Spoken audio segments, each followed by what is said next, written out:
Hi everybody. Today I am going to be do my wrap up in today, and my currently reading. So the first book that I read in May was The Telltale Heart, and I read this in a day. I actually have a video that is with it, and I'll link that down below. This one is The Telltale Heart. And this is obviously about a man or man or a female, this person that kills this old man because he has a glass eye. It's really good and it's really lyrical and I really like it.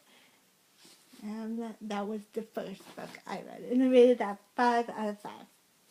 Then we get to start on our book, a Read-a-thon, and I'm going to link down below the wrap-ups of all the read-a-thons I did. I did 3 read-a-thons, and I first read What My Girlfriend Doesn't Know, and this is about a guy named Robin and his experience with women, and I really love this book too. This book I rated 4 out of 5. It was really good. It was really enjoyable. It was better than, I think, what was the first one? I don't remember.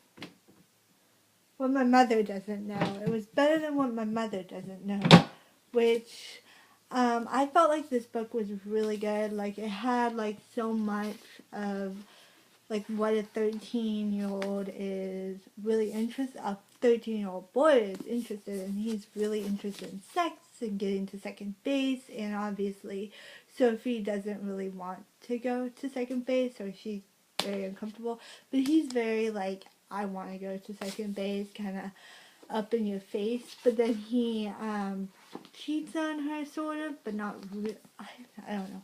He does cheat on her, but it's like different. And I really like this book. I really love this book. I love him as a character and how he's good at art and his how he sees these naked women in his art class and naked men, and how there's beauty in everyone. So I really like that. So this is a very good book. It was a 4 out of 5. The next book I read was Mockingjay by Suzanne Collins. This was also during the hashtag Read-a-thon, and this one definitely, I love this book. I don't know how people don't love this book. The reason I love this book, it kind of goes into what happens, and spoiler, if you haven't read The Hunger Games or Catching Fire, there's going to be spoilers in this section, so you can just skip ahead. But this book is about Katniss and kind of what happens after the rebellion.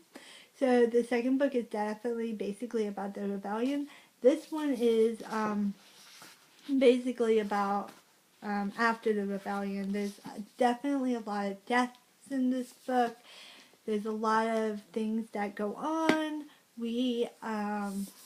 I love different parts of this book. Like, they go to try to kill President Snow, and they end up do kill him, but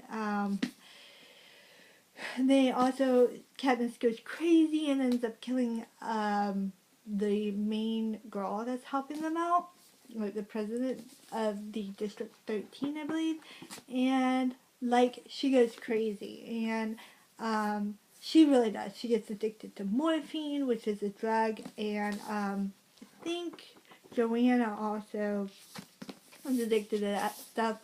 They almost are not able to fight in the war because they don't want Katniss to die because she's like a symbol. It's just really good. Peeta, she ends up with Peeta, which I thought that she would, but I really liked it because, you know, he goes through a whole lot. He goes crazy and nuts and tries to kill her, which I think is amazing because, you know, a girl has a lover that was obsessed with her, really, and she was faking it all this time, and basically. In the Hunger Games, she was faking it. She was not really loving him. And then the second one, she wasn't really, she had to deal with both of them. And she was like, fuck y'all. And then this one, she basically freaks out when he tries to kill her. And she's like, great, now he's trying to kill me. But in the end, they live happily ever after. But it's a really good book, and I suggest you read The Hunger Games if you haven't already. It's just really wonderful, and I can't wait for the movie. The next book I read is Conspiracy Game. This one I also read half during the readathon and half during another Battle Books readathon. This one I gave 3 out of 5 stars. Conspiracy Game is about this girl named, Bribery. I hate that name, but whatever, let's just go with it. And Jack and their relationship. Well, Jack is like 30 years old. My guess, how I imagined it. I don't know why I imagined it like that, but I guess like the way he's like more experienced and he's more like he knows how to have sex and he knows how to do stuff. Bribery is like, 16 maybe? So I pictured her quite a bit younger. Actually, I pictured her 18 because she's 18 in this novel. And she doesn't know a thing about sex. She doesn't know how to do sex. She doesn't know how to have sex and stuff. She knows how to have sex, but she doesn't know any tricks or trades or whatnot.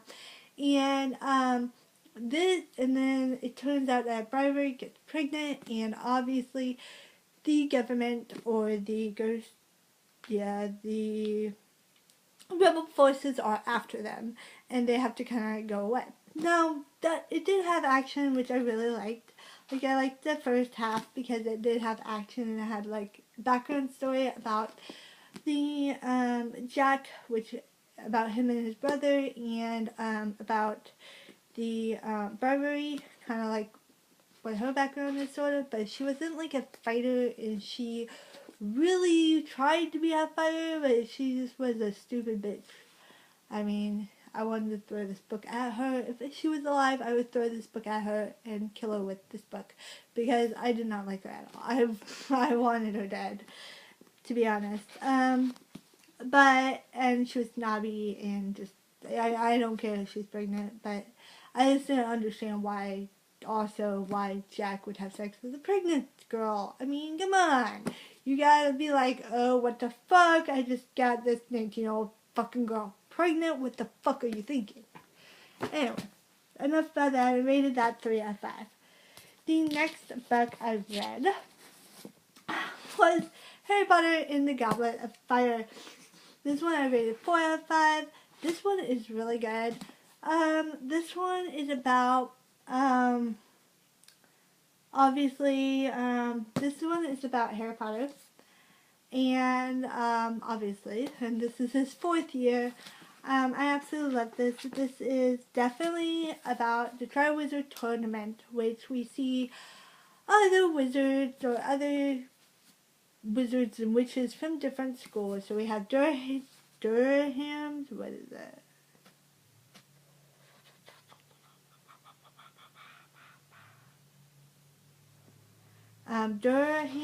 Durstram, which was I believe, in Russian, somewhere in Russian, I think. And we have the Balaxicu, I don't remember how to say it, but that one's the French people, and the French magic school. And I think that's really interesting. I love this, I loved Hermione's, Spoo, or S-P-E-W, not Spoo, but S-P-E-W, that we should save the elves and free them, and they should have freedom like everybody else.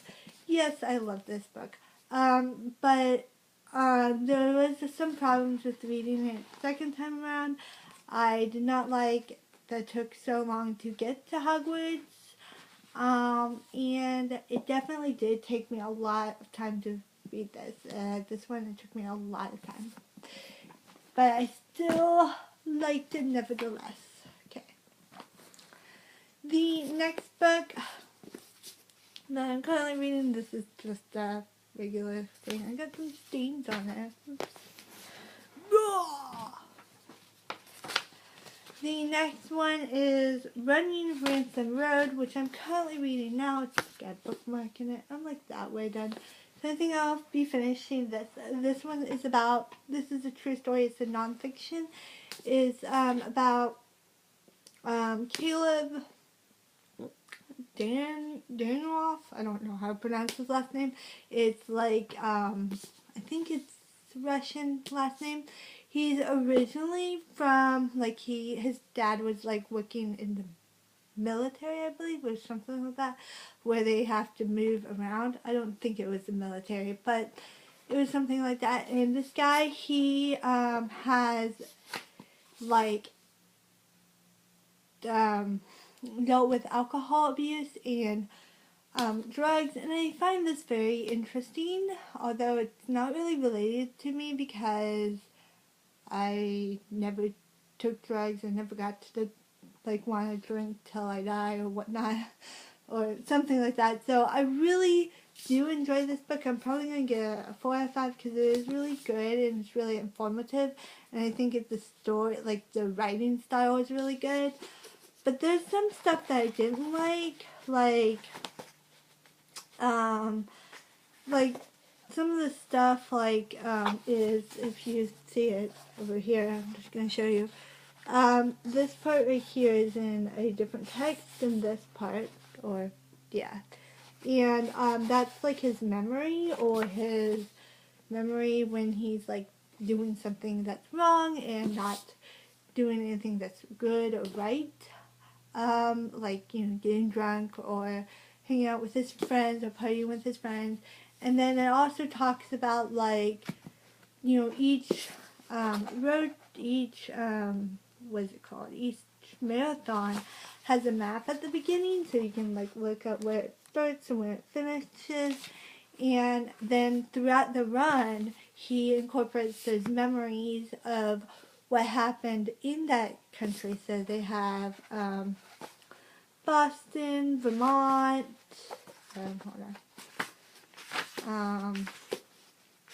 Vermont, Moscow, the Massachusetts, New York, another one in Middlebury, Vermont, and then Washington, D.C., and Cambridge.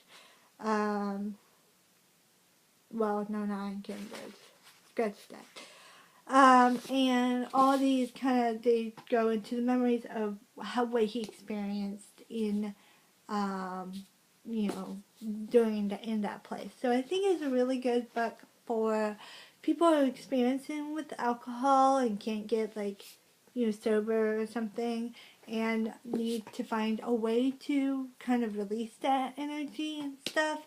Should read this book, and then maybe it would help them to kind of run or to choose a different place, to choose a different thing to sidetrack their energies on drinking or buying alcohol and stuff. So I really do think this is a good book, but I'll probably be rating it 4 out of 5. And that is it for my wrap-up, and have a great day. Bye!